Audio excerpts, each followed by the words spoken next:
Di pengajian umum yang langsung akan disampaikan oleh Al-Mukarram, kepada beliau kami aturkan.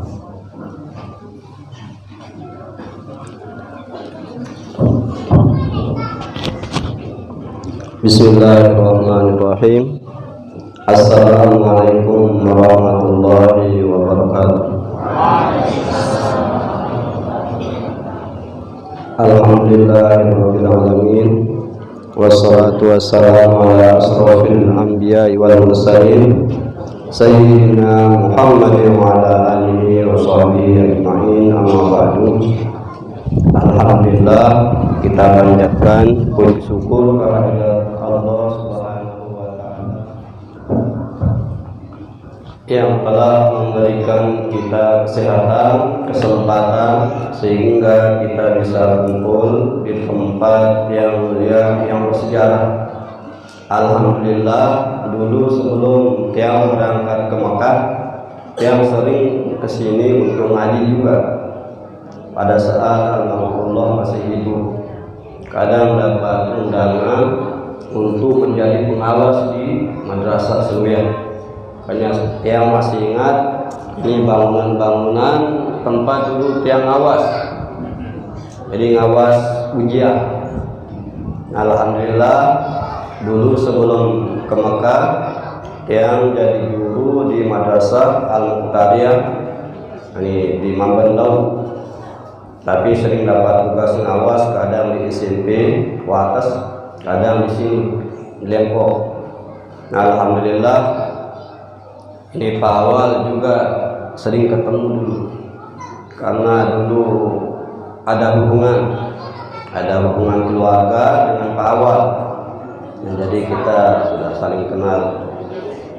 Ya, selawat dan salam tak lupa kita sampaikan kepada Nabi besar Muhammad sallallahu alaihi wasallam yang telah menunjuki kita kepada jalan iman, Islam dan ihsan. Allahumma salli wa sallim wa barik ala sayyidina Muhammad wa ala alihi wa sahbihi ajma'in.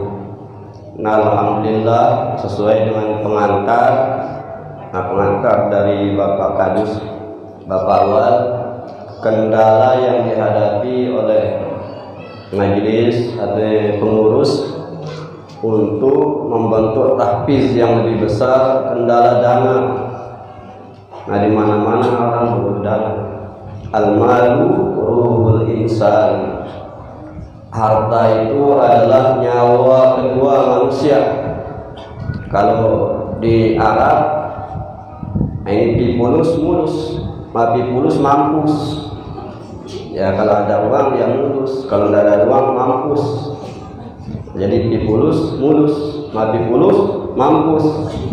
Itu yang sering disampaikan oleh bos-bos travel yang menyelenggarakan haji dan umroh.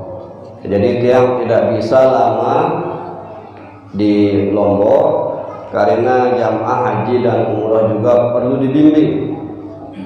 Nah, kemarin waktu pulang Tiang menolak ini tawaran kerja 4 travel. Tapi yang penting Tiang harus pulang, makanya dibatalkan. Ya lumayan lah, gajinya 200 rial per hari, kali 4 berapa? Jadi gaji Tiang 800.000 per hari. 800.000 kalau kali 10 hari 8 juta. Kalau gaji guru MTS sedikit, malah Tiang ditawar untuk ngajar di Brunei sebulan 10 juta. Nah, lebih baik bangun kampung halaman sendiri. Ya, lebih baik ngajar di kampung. Ya, biarpun sederhana tetapi menjadi amal jariah kita. Nah, mungkin kita tidak bisa seikhlas Al-Maghfurullah, pimpinan yayasan Al-Maghfurullah Pak Hafid. Tiap hari waktunya penuh dengan ilmu siang malam, dengan taklim. Nah, ini hati yang juga bikin pengajian di Bukit Timur, Mambendaya. Nah, dulu kita bikin sebagai kandang. Nah dulu tiang, nah ini waktu tamat dari stay Mataram, nggak boleh keluar, nggak boleh keluyuran, nggak boleh nonton TV, nggak boleh tidur di rumah, cuma memelihara 3 ekor bebek, dua betina, 1 jantan, cuma 3 ekor. Tiang tunggu siang malam, boleh keluar kalau ngajar, atau kalau mengimami sholat, atau kalau mengadakan pengajian. Nah boleh keluar juga kalau ada undangan, ada misalnya orang sakit melayat, ada orang meninggal mengantar ke kubur. Begitu pula kalau ada undangan selamatan, siwak dulu, haul, atau ada pesta pernikahan, selamatan pernikahan, boleh keluar. Kalau tidak itu tidak boleh keluar, harus tetap di sawah 24 jam siang malam. Nah setelah itu juga tidak boleh keluar kalau tidak sakit. Kalau sakit keras baru boleh tidur di rumah. Nah akhirnya balik dari Mekah, akhirnya masih teringat kenangan 7 tahun. Jadi tiang di sawah 7 tahun tidur sama bebek. Nah akhirnya ada salah seorang remaja yang di rumah, dekat rumah, dia bertanya, "Paman, kenapa paman bisa tahan tidur di rumah di sawah siang malam dengan bebek sendiri?" Nah untung ada kakak, ini bapak yang Muhammad Isna ini kakak atau bapak Pia. Nah dia yang menemani. Hanya tiang jelasin bahwa tiang ikhlas atau rela tidur di sawah sendiri dengan bebek karena ridho Allah tergantung ridho orang tua. Kemurkaan Allah tergantung kemurkaan orang tua. Ridho Allah bi ridhol walidain wa suhtullah bi suhtul walidain. Itu kata sabda hadis. Jadi Rasulullah SAW bersabda, itu ridho Allah tergantung ridho orang tua, kemurkaan Allah tergantung kemurkaan orang tua. Nah itulah. Nah jadi tidak terpengaruhi, tidak termadana. Akhirnya setelah tiang jelasin alasan tiang tidur di sawah siang malam selama 7 tahun. Nah ini sebelum 7 tahun, baru ini beberapa bulan. Akhirnya remaja ini minta pengajian. Karena saat itu dia haus ilmu. Nah sama dengan adik-adik yang sekarang pada nyantri, nah ingin ilmu. Nah, akhirnya dia minta supaya dicariin belajar kepada yang lebih senior. Nah karena dulu di kampung di Mamben masih hidup tuan guru yang masih senior, yang lebih tua. Nah akhirnya tetapi setelah beliau ngelapor, ini anak muda ini ngelapor, nah dia bilang, nah gimana? Dia bilang, ya sudah Ustadudin yang ngajar, karena sekarang saya udah tua, mau megang kitab sudah gemetar. Nah akhirnya saya balik tanya kepada pemuda ini, tanggal berapa kita mulai pengajian, kitab apa yang kita aji? Nah, akhirnya diberitahu tanggal 2 Maulid. Jadi kita mulai pengajian tanggal 2 Maulid. Kitab yang kita pelajari yaitu kitab Darussamin. Nah, yang sekarang masih kita buka Darussamin, kitab tentang tauhid, kitab Melayu, bahasa Melayu, Darussamin. Nah, kemudian kitab Masailah, kitab tipis kecil-kecil. Itu masalah tanya jawab, soalun jika ditanya orang kita, itu masailah. Dan yang ketiga kitab Bidayah Salikin atau kitab Bidayah tentang tasawuf. Nah setelah kita ngaji berdua, kita ngaji di sawah berdua karena sawah dekat pinggir jalan. Akhirnya banyak pemuda-pemuda ngintip dia, lama-lama ikut ngaji. Akhirnya terus ngaji.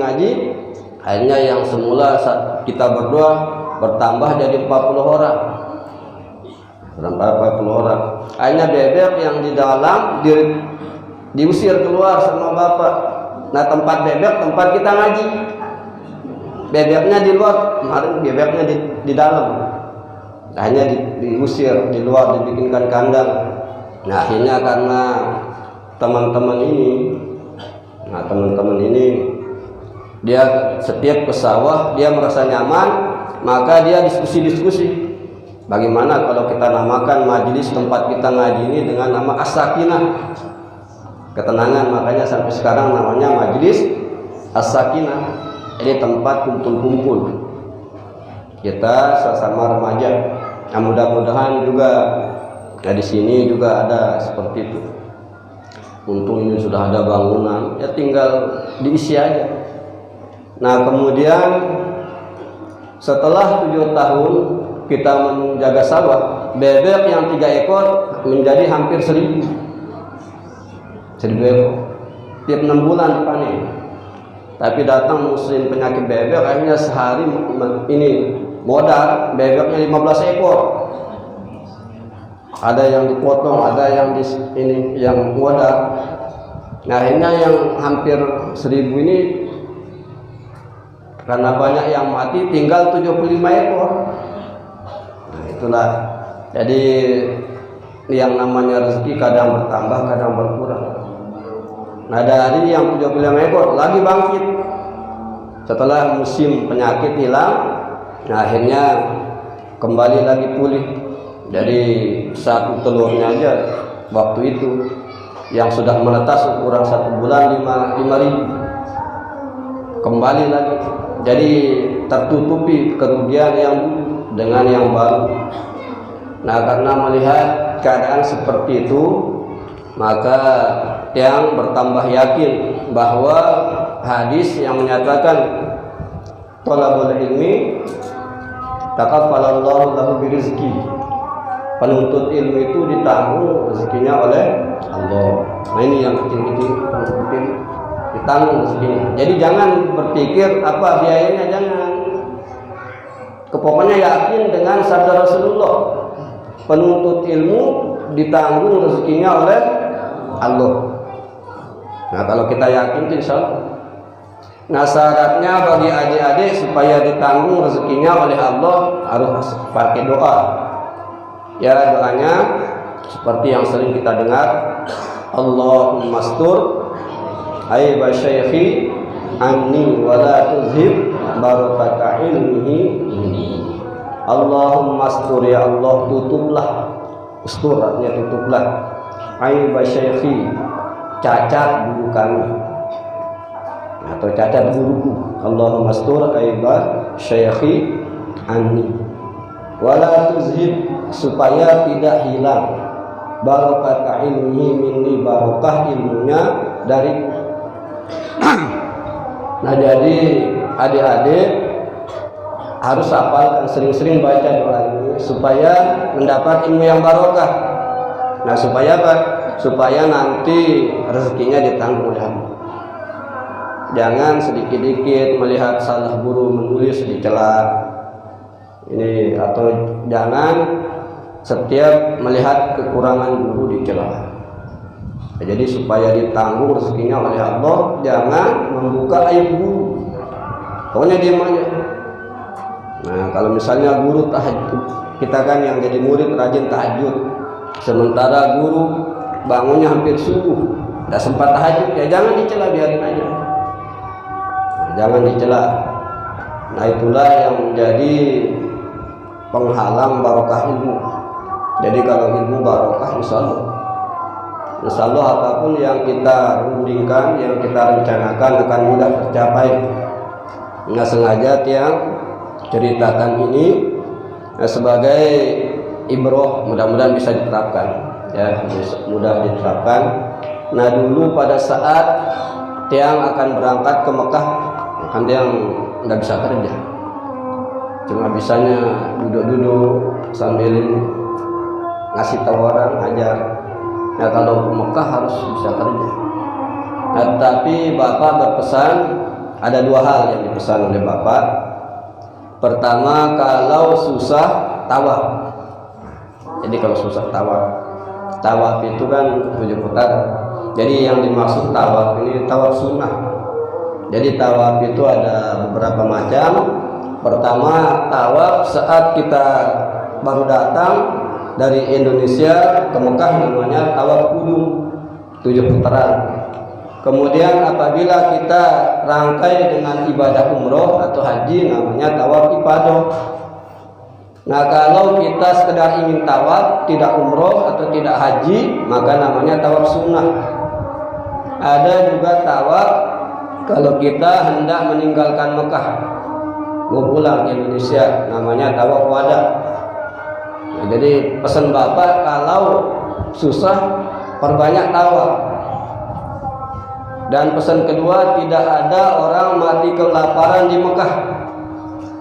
Nah, jadi bagaimanapun susahnya kita di Mekah tidak akan mati kelaparan, karena ini doa, jaminan doa Nabi Ibrahim alaihissalam.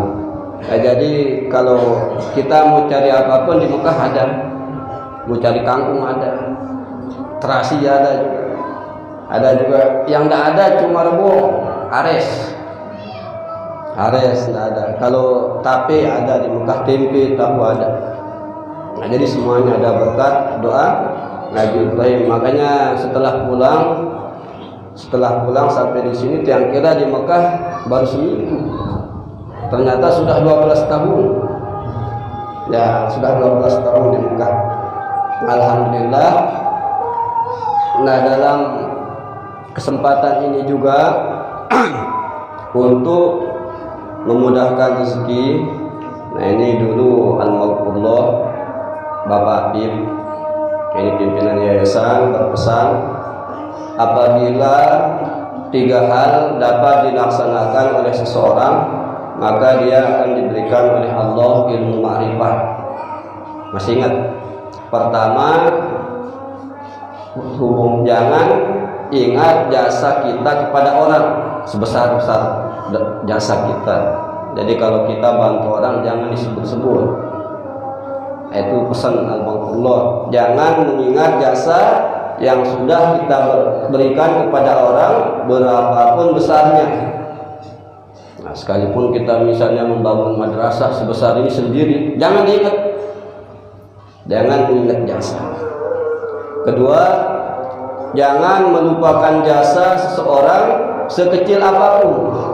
Nah, mungkin sekedar menyambut kita dengan senyum, ya jangan dilupakan. Apalagi yang berjasa memberi kita makan, mengasuh kita, mengajar kita, jangan dilupakan, supaya kita dapat ilmu ma'rifat. Nah, yang ketiga, hubungkan orang yang pernah memutuskan silaturahmi.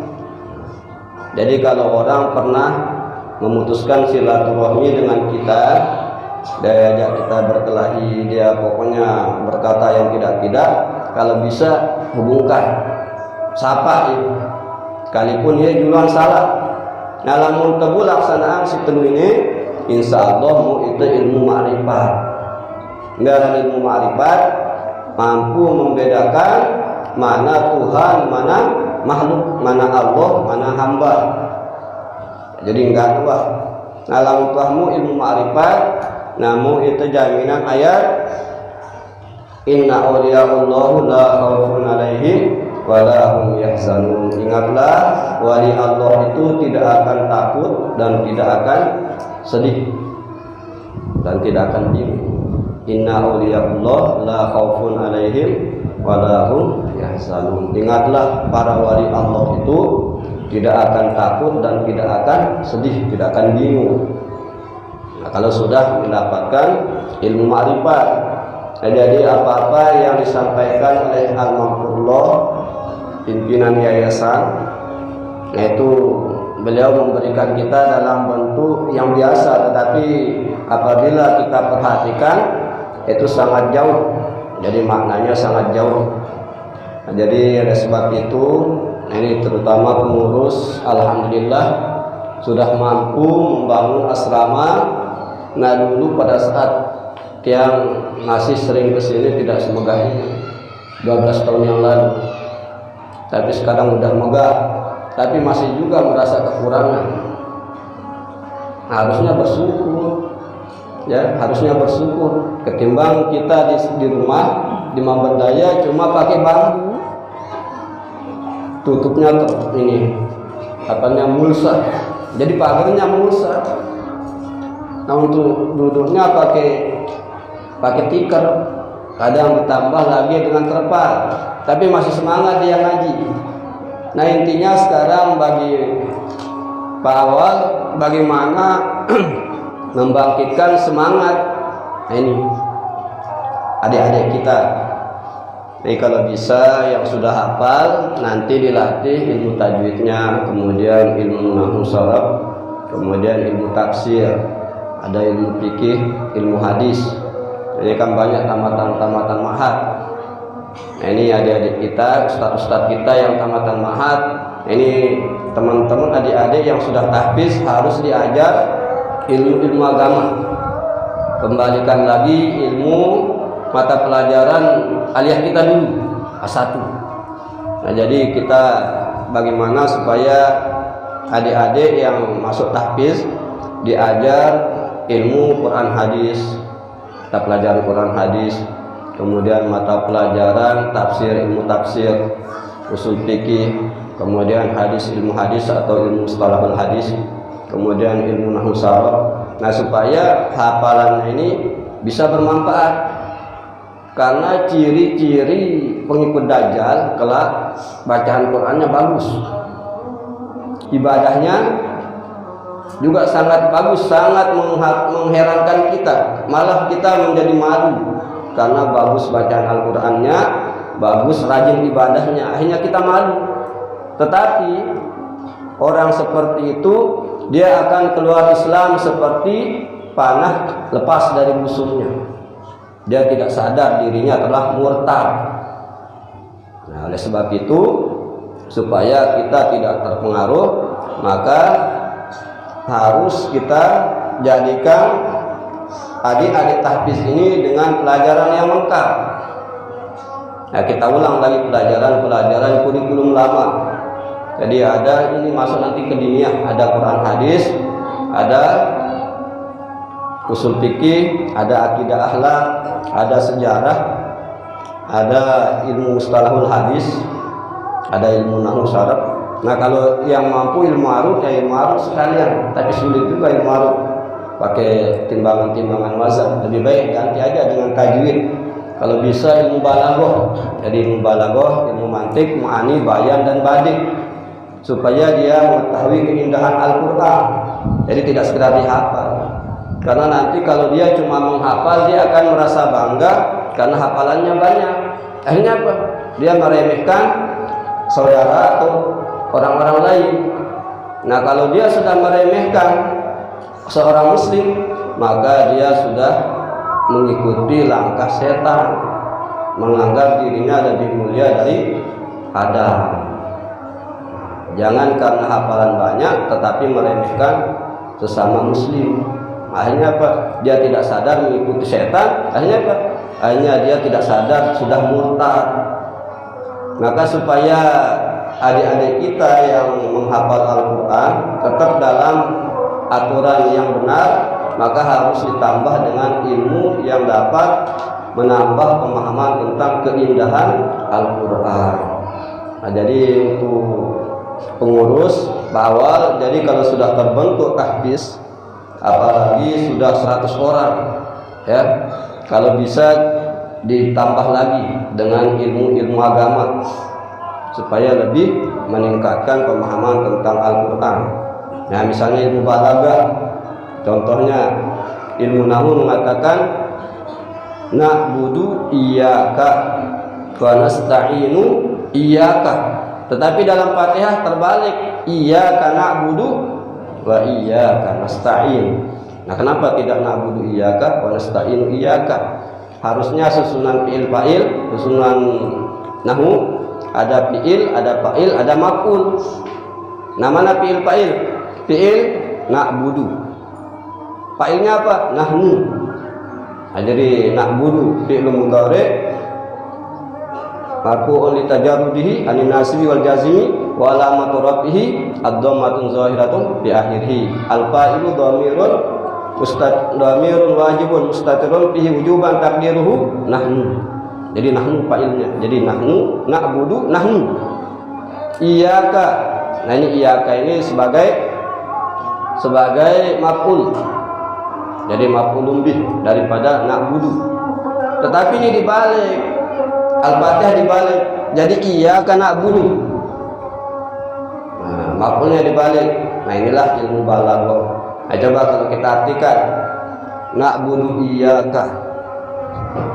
Kami menyembah Engkau. Wa nasta'inu iyyaka. Kami meminta pertolongan kepada Engkau. Tetapi kalau kita balik iyyaka na'budu, hanya Kamu yang kami sembah. Wa nasta'inu iyyaka, dan hanya Kamu yang kami mintai pertolongan. Nah, kira-kira apa bedanya? Nah, kalau kita jeli, misalnya kalau ini kan banyak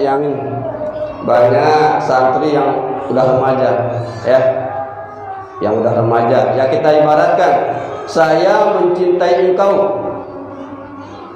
saya mencintai engkau. Kalau kita balik, hanya engkau yang saya cintai, mana yang lebih baik? Kalau hanya engkau yang kami cintai, cuma satu yang kita cinta. Tetapi kalau kita bilang saya mencintai engkau, berarti ada yang lain yang kita cinta. Makanya iyyaka na'budu, hanya engkau ya Allah yang kami sembah.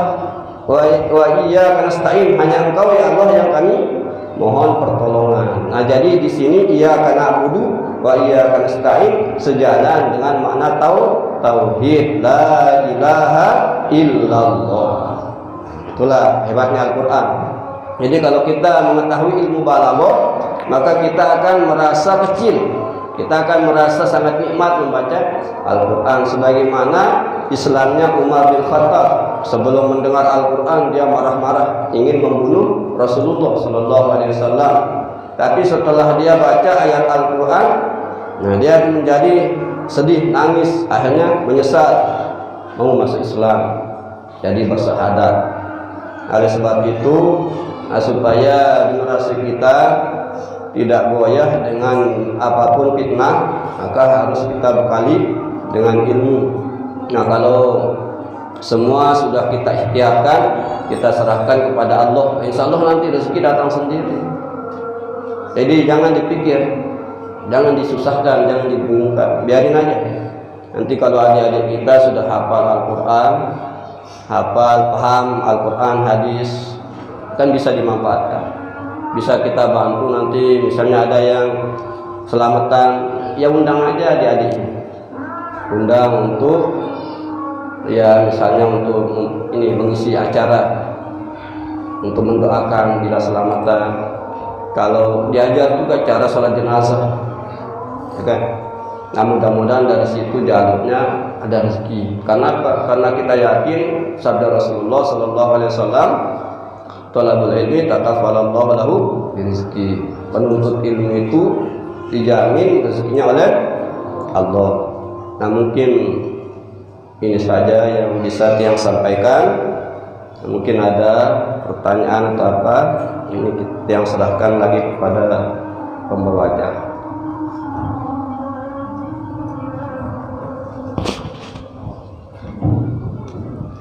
Alhamdulillah, terima kasih. Itu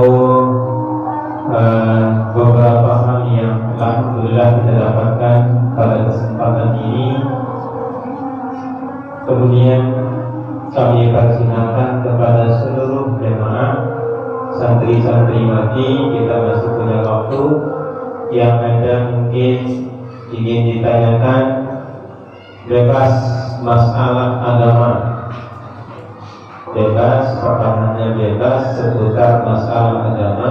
Alhamdulillah kita diberikan kesempatan untuk bertanya. Kami persilahkan. Kalau malu secara langsung boleh ditulis, kami nanti akan diambil dan kami bacakan. Ya, silakan. Mungkin dari santri-santriwati juga silakan.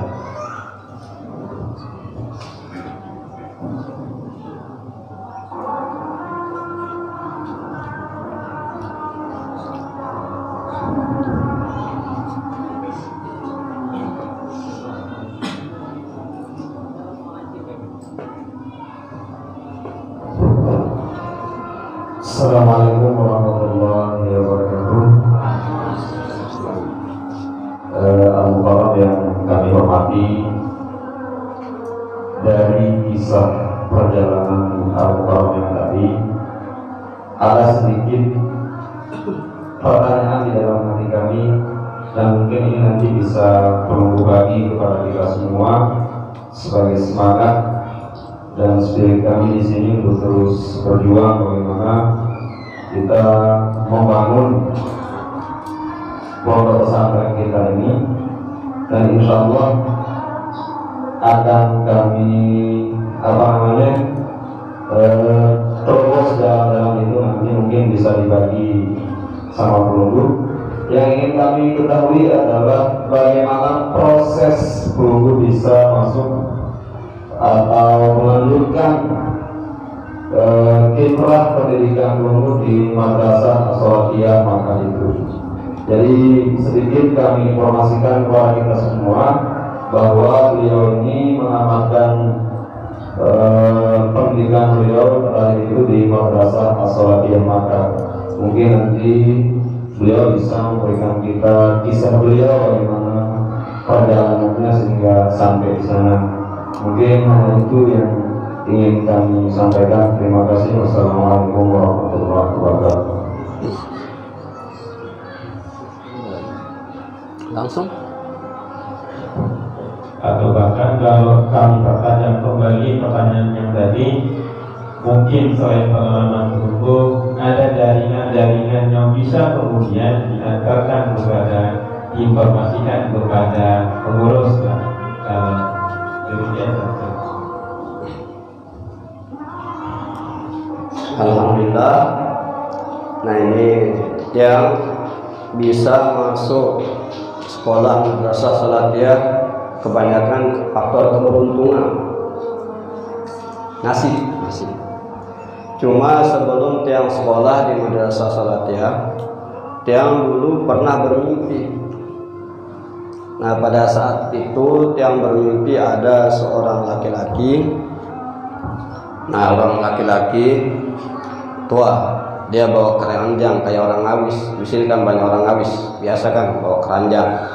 Nah, orang tua ini membawa bungkil, ya bungkil pisang, pokoknya bungkil pisang, bungkil loma, bungkil loma.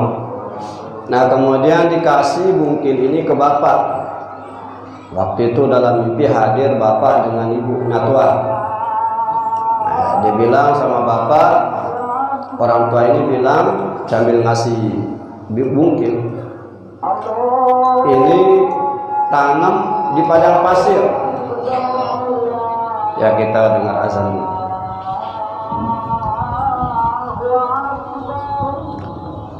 Jadi berdoa setelah azan makbul. Ya, doa setelah azan. Ya, kalau kita sudah membaca doa Allahumma rabb hadhihi da'wati tammah sampai selesai, berdoa untuk pribadi. Misalnya hajatnya supaya diberi kesehatan, ya baca doa untuk kesehatan. Allahumma inni as'aluka al-afiyata fid dini wa dunya wal akhirah. Karena doa setelah azan ini makbul. Terus doa antara azan dan iqamah makbul. Nah, itu syaratnya juga untuk bisa masuk ke sholat ya. Jadi caranya banyak berdoa. Ya, banyak berdoa. Nah, jadi setelah tiang dikasih bungkil, nah dia bilang orang tua itu tanam di padang pasir. Hanya tiang bangun tiang ceritakan mimpi ini ke bapak dia. Nggak tahu, mungkin berpikiran. Kedua, ada yang bermimpi juga. Jamaah yang ngaji di As-Sakinah ada yang bermimpi. Nah, pada mimpinya dia melihat orang kumpul ada panggung. Nah, pada saat itu orang-orang kemudian menaikkan tiang. Dalam mimpinya tiang naik kemudian akan dicukur. Nah, mau dicukur habis, tetapi pas baru sedikit dicukur kemudian orang ribut, terbangun yang mimpi. Nah akhirnya pada saat yang selesai ngajar di Madrasah Sanawiyah Mambentau, nah yang di situ nggak ada bilang, Ustaz tunggu bentar, yang mau menceritakan mimpi.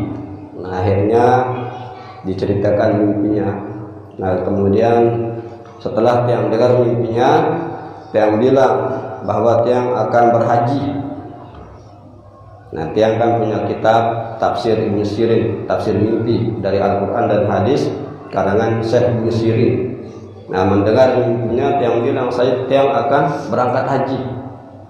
Akhirnya betul juga. Akhirnya setelah itu tidak lama Tiang berangkat haji. Jadi setiap tahun Tiang berhaji, jadi sudah 12 tahun di Mekah, 10 tahun haji tiap tahun. Alhamdulillah, cuma waktu corona tidak haji.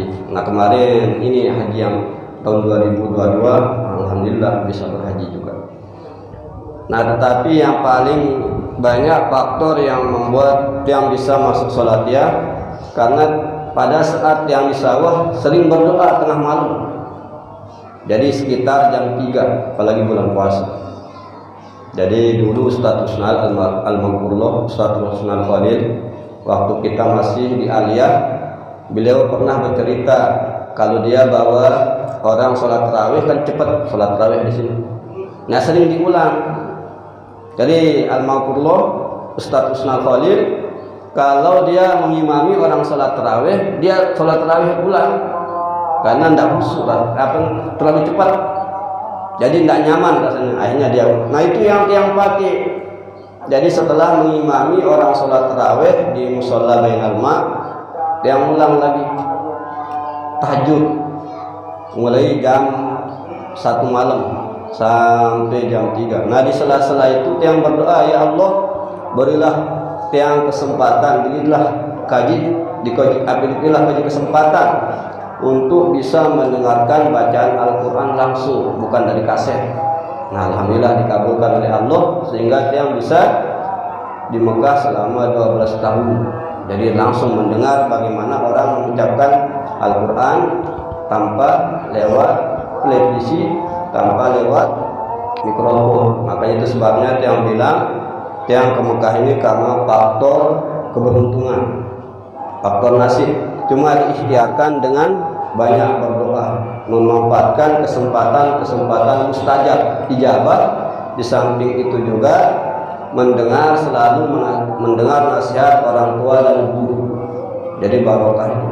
Jadi ilmu yang dari guru yang amalkan, nasihat orang tua juga yang berusaha pertahankan, sehingga itu yang membuat yang bisa mudah pergi ke Mekah sampai masuk sekolah Salatiyah sampai selesai. Nah, jadi sampai tamat. Salatiyah ini mulai dari kelas 1 sampai kelas 6. Jadi kelas 1 Sanawiyah sampai kelas 4. Nah, Aliyah dari kelas 5 sampai kelas 6. Nah, dulu Bapak waktu masuk Salatiyah, Tiang didaftar kelas 1. Kelas 1 Salatiyah Sanawiyah. Akhirnya setelah Tiang masuk rajin, saya bilang, kamu tidak usah rajin-rajin masuk, karena belum resmi. Nah lebih baik ikutin aja itu teman-teman kerja, siapa tahu bisa jadi bimbing amal haji dan umroh. Hanya yang bisa ini kerja dulu, karena tidak ada biaya kan susah. Karena untuk nyambung ini, untuk bayar kos sekitar 20 juta per tahun, belum uang makan, belum yang lain, belum beli pulsa, belum bayar listrik. Nah bayar. Hanya kalau di total penghabisan ya sekitar 100 juta per tahun. Dari mana dapat duit? Kalau kita minta dari rumah habis semuanya. Nah tapi disuruh kerja dulu sama saya, akhirnya kerja. Setelah itu setahun sekolah tapi belum resmi. Hanya pas ada saat mau daftar ujian masuk supaya bisa resmi di Salatiyah, teman-teman ngusulin, Ustaz sudah sarjana, jangan daftar di kelas 1, tes aja kelas 3. Nah ini Tiang ikuti saran teman-teman yang ini, kebetulan teman-teman yang di Salatiyah ini biar banyakan tamatan Mahat Anjani dan Pancor. Ada juga yang dari Medan, ada yang dari Madura, ada yang dari Kalimantan, Banjarmasin masuk sholat ya. Nah mereka mengusulkan, Ustadz jangan daftar kelas 1, masa sarjana kelas 1, daftar aja kelas 3. Nah ini ada yang daftar di kelas 3 ya alhamdulillah lulus. Makanya yang seharusnya 4 tahun jadi 2 tahun, 3 dengan 4, jadi selesai sanawiyah cuma 2 tahun. Nah setelah tiang selesai sholatnya, bapak minta supaya tiang pulang, tiang damu pulang. Kalau tiang pulang nanti baliknya susah kayak ini, nanti susah baliknya. Karena pada saat sanawiyah yang kita kaji kitab hadis cuma 2. Kitab hadis itu kan ada 6 kutubus sittah, Sahih Bukhari, Sahih Muslim, Sunan Nasa'i, Sunan Abu Dawud, Sunan Tirmizi, Sunan Ibnu Majah. Nah ini. Nah kalau sampai sanawiyah cuma 2, Sunan Ibnu Majah dengan Sunan Tirmizi. Nah, cuma 2. 4 di aliyah 2 tahun. 4 tahun cuma 2 kitab hadis. Nah yang tidak mau belajar cuma 2 kitab hadis, harus 6-6-nya. Hanya dia masuk aliyah, makanya bisa belajar kutubus sittah. Tuh kitab Sahih Bukhari, Sahih Muslim, Sunan Nasa'i dengan Sunan Abu Dawud. Ya alhamdulillah. Makanya yang kalau sekolah tidak boleh sekolah setengah-setengah. Kalau setengah-setengah ilmunya nanti nggak mau sekali. Karena kita sekolah di madrasah salatiyah supaya sanad ilmu nyambung. Nah aturan di salatiyah, kita tidak boleh mengajar kalau guru kita masih hidup atau masih sehat. Nah karena sanadnya dengan Rasulullah lebih dekat.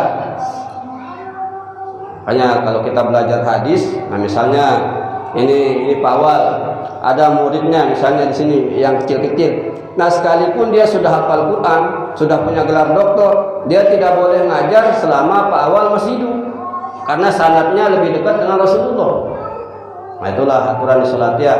Jadi kita kalau belajar hadis harus kepada orang yang lebih senior, jangan yang baru-baru. Nanti yang tidak mau belajar hadis itu pulang sebelum pelajaran hadis ini bisa didapat kompol 6 kitab hadis. Karena apabila yang misalnya mengajarkan hadis ya ada sanadnya, ada silsilah ilmu. Jadi boleh selama guru yang di salatiyah tidak tinggal di sini, jadi boleh. Nah, jadi itulah yang kejar, alhamdulillah dikabulkan oleh Allah. Nah, oleh sebab itu, nah ini bagi adik-adik atau teman-teman yang ingin melanjutkan ke salatiyah jangan, karena salatiyah sekarang tidak ada. Kepala sekolahnya diganti oleh orang Arab Saudi. Nah jadi kalau mau masuk salatiyah sulit. Karena yang dinilai usia, nah ini seperti ini, adik-adiknya sebelah kiri tiang, ini baru bisa masuk salatiyah, yang masih kecil. Tapi kalau seumuran ini Pak Kades sudah bisa. Dulu tiang kan murid tertua, jambannya panjang. Boleh, kalau sekarang tidak bisa, karena peraturan sekarang orang sekolah sesuai umur. Itu sebabnya kalau saudara-saudara yang sudah lanjut usia mau masuk salatiyah susah. Ya, kalau yang kecil-kecil nah susah juga. Maka caranya ya harus dari alumni salatiyah. Nah yang sudah mengejar pelajaran di salatiyah. Karena salatiyah yang sekarang sudah berganti kepala sekolah. Jadi Syekh Majid sebelum wafat beliau diganti. Jadi kepala sekolah kita dulu Syekh Majid. Ini Syekh Majid ini memegang dari kepala sekolah turun temurun. Nah dulu yang mendirikan salatiyah Syekh Rahmatullah. Nah, nama pendiri salatiyah yang pertama Syekh Rahmatullah. Nah ada seorang perempuan kaya, dia nyumbang untuk membuat masjid. Dia nyumbang untuk membuat masjid. Nama perempuannya Saulatun Nisa. Jadi perempuan ini nyumbang uang untuk membuat masjid. Nah di Mekah Cuma oleh Syekh Rahmatullah, perempuan ini diberitahu jangan bikin masjid karena dekat dengan Masjidil Haram. Nah, lebih baik bikin madrasah untuk orang ngaji. Makanya madrasah tertua di tanah suci Mekah yang madrasah sholat ya. Nah, dia bilang jangan bikin masjid karena dekat dengan Masjidil Haram. Maka bikin saja madrasah. Maka Sholatul Nisa setuju, maka madrasahnya dinamai dengan Madrasah As-Saulatiyah. Nah, turun-temurun. Jadi Syekh Rahmatullah, siapa Syekh Rahmatullah? Syekh Rahmatullah ini ulama besar dari India. Beliau pengarang kitab Izharul Haq, kitab debat. Pernah nonton YouTube DR Zakir Naik? Pernah? Itu DR Zakir Naik itu murid dari Ahmad Didat, Ustadz Ahmad Didat. Ustadz Ahmad Didat ini beliau canggih ahli debat ini berdebat karena membaca kitab Izharul Haq. Nah, jadi yang canggih berdebat ini harusnya alumni sholat ya, karena pendiri atau pengarang kitab Izharul Haq, pendiri sholat ya Syekh Rahmatullah. Nah, kalau misalnya mau debat dengan orang luar Islam, yaitu belajar sudah kitab Izharul Haq, insya Allah secanggih DR Zakir Naik. Nah, itulah sejarah sholat ya. Jadi kalau saudara-saudara atau adik-adik ingin masuk sholat ya, lebih baik cari di alumni-alumninya yang menyebar di seluruh Indonesia. Karena alumni sholat ini bukan cuma di Lombok, di Medan juga ada, di Madura juga ada, di Malaysia ada, di Brunei ada, di seluruh dunia, di Mesir juga ada. Rata-rata alumni Sholatiyah kalau sudah tamat di Sholatiyah melanjutkan ke Sudan, melanjutkan ke Mesir. Nah, termasuk Syekh Yasin Al-Padani, nah, itu alumni Sholatiyah. Tetapi beliau mendirikan sekolah sendiri selain Sholatiyah. Nah, mungkin ada yang nanya lagi atau masih kurang?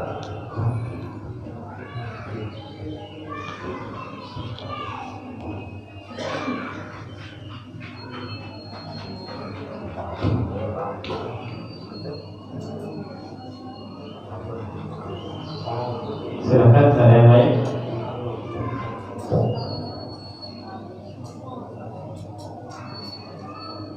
Kalau yang ada sudah tulisannya silakan diangkat.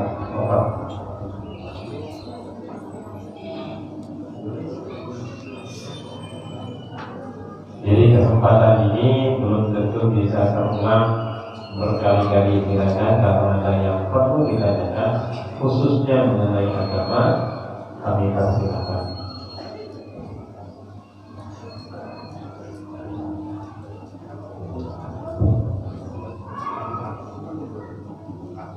Sudah cukup ya? Ya, kalau sudah cukup, berhubung juga memang waktu sudah masuk waktu asar, maka kegiatan kita, pengajian umum kita pada sore hari ini kita akhiri dengan bersama-sama berdoa. Dalam hal ini Allah dipuji oleh Allah.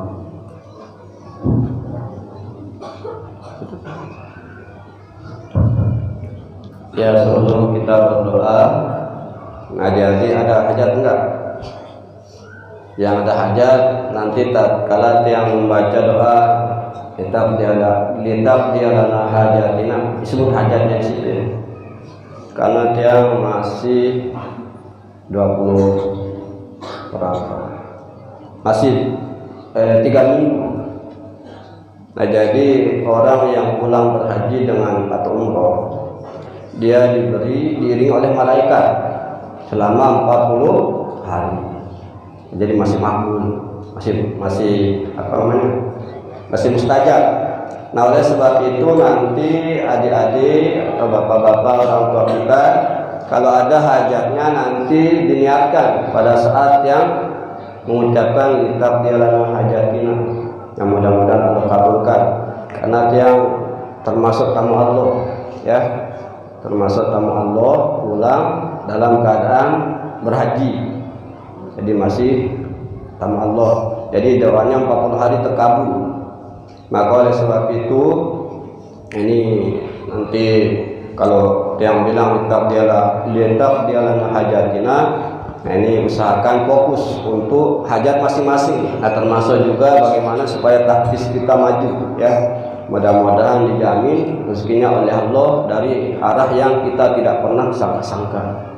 Mudah-mudahan juga ini menjadi pusat studi Islam seperti rencana kita juga. Mudah-mudahan tahfiz ini akan menjadi tempat untuk pengembangan ilmu-ilmu keislaman. Jadi tidak sekedar tahfiz hafal-hafal Al-Quran, tetapi ahli Al-Quran, ahli tafsirnya juga. Cikal bakal akan berkembang ahli tahfiz, ahli hadis, ahli tafsir di sini insyaallah. Bismillahirrahmanirrahim. Alhamdulillahirabbil alamin wassalatu wassalamu ala asrofil anbiya'i wal mursalin sayyidina Muhammadin wa ala alihi wa sahbihi ajma'in. Allahumma salli salatan kamilatan wa sallim salaman tamman ala sayyidina Muhammadin alladhi tanhallu bihi al-uqad wa tanfariju bihi al-kurab wa tuqda bihi al-hawaij wa tunalu bihi ar-raghaib wa husnul khawatim wa istasqal ghamam bi wajhil karim wa ala alihi wa sahbihi wa sallim fi kulli lamhatin wa nafasin bi adadi kulli ma'lumillah. Allahumma inna nas'aluka wa natawassalu ilaika wa natashaffa'u indaka bis-salati ala nabiyyika Muhammadin sallallahu alaihi wasallam an taqdi lana hajatina fa innahu la yaqdi hajata ahadin illa anta. Ya hayyu ya qayyum bi rahmatika nastaghitsu. Ya hayyu ya qayyum bi rahmatika nastaghitsu. Ya hayyu ya qayyum bi rahmatika nastaghitsu. Ya mughithu aghithna, ya mughithu aghithna, ya mughithu aghithna. Allahumma inna nas'aluka wa natawassalu ilaika wa natashaffa'u indaka bis-salati ala nabiyyika Muhammadin sallallahu alaihi wasallam an taqdiya lana hajatina fa innahu la yaqdi hajata ahadin illa anta. Ya hayyu ya qayyum bi rahmatika nastaghitsu. Ya hayyu ya qayyum bi rahmatika nastaghitsu. Ya hayyu ya qayyum bi rahmatika nastaghitsu. Ya mughithu aghithna, ya mughithu aghithna, ya mughithu aghithna. Allahumma inna nas'aluka wa natawassalu ilaika wa natashaffa'u indaka bis-salati ala nabiyyika Muhammadin sallallahu alaihi wasallam an taqdiya lana hajatina fa innahu la yaqdi hajata ahadin illa anta. Ya hayyu ya qayyum bi rahmatika nastaghitsu. Ya hayyu ya qayyum bi rahmatika nastaghitsu. Ya hayyu ya qayyum bi rahmatika nastaghitsu. Ya mughithu aghithna, ya mughithu aghithna, ya mughithu aghithna. Rabbana taqabbal minna innaka antas samiul alim wa tub alaina innaka antat tawwabur rahim. Rabbana atina fid dunya hasanah wa fil akhirati hasanatan wa qina adzabannar wa adkhilnal jannata ma'al abrar bi rahmatika ya aziz ya ghaffar. Wa sallallahu wa sallam ala sayyidina Muhammadin khatamin nabiyyin wa ala alihi wa sahbihi ajma'in walhamdulillahi rabbil alamin. Al-Fatihah.